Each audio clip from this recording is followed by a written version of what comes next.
Kung aayain ka ba ng inuman at ganito ang pulutan, pupunta ka ba?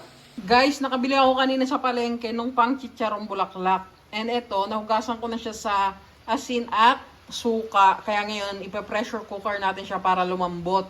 Dito natin yung sabaw, ginamit natin yung sabaw na pinagkuluan natin sa pork kanina. Yung pinalambot natin yung pork natin, yung pork pata. So yun yung gagamitin natin pampalambot dito sa ating chicharong bulaklak. Lalagyan ko na rin yan ng lasa like asin, tawag dito, laurel, paminta, yan. Para may lasa na siya mamaya bago pa natin siya iprito. Ang mahal lang pagkakabili ko dyan guys, 250 per kilo. Eh minsan lang ako makakita sa palengke, kaya ginrab ko na. And minsan lang rin naman kami kumain ng ganyan, so pwede naman siguro paminsan-minsan, di ba guys?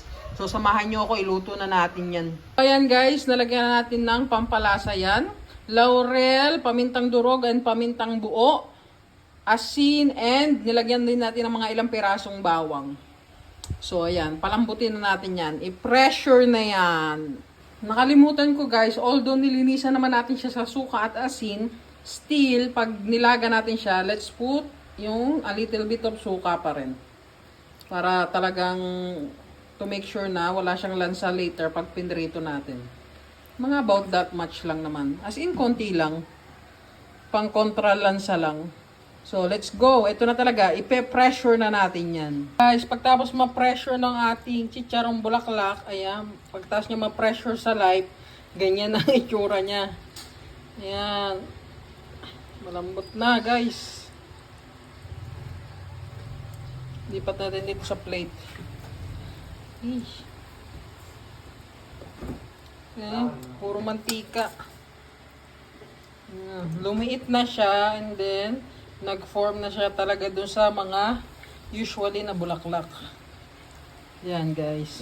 So, ngayon ang gagawin natin, ilalagay natin sa freezer. Didiretso natin sa freezer para pag prito natin mamaya talagang crunchy siya.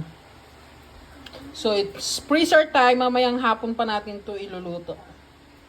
Lagay muna natin for now.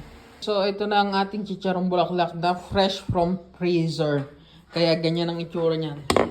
Parang bato yan, guys. So, ngayon, ang gagawin natin dyan, hihiwa-hiwain natin bago natin iprito. So, guys, ayan na yung ating chicharong bulaklak na frozen. Na hiwa-hiwa ko na yan sa bite size. Lagyan lang natin ulit ng konting salt for flavorings and paminta. Then, ipiprito na natin yan and konting mantika lang yung ilalagay natin kasi eventually, magre-render naman yan ng sarili niyang oil. Yan na yung kawali natin guys. Maglalagay na tayo ng chicharong bulaklak.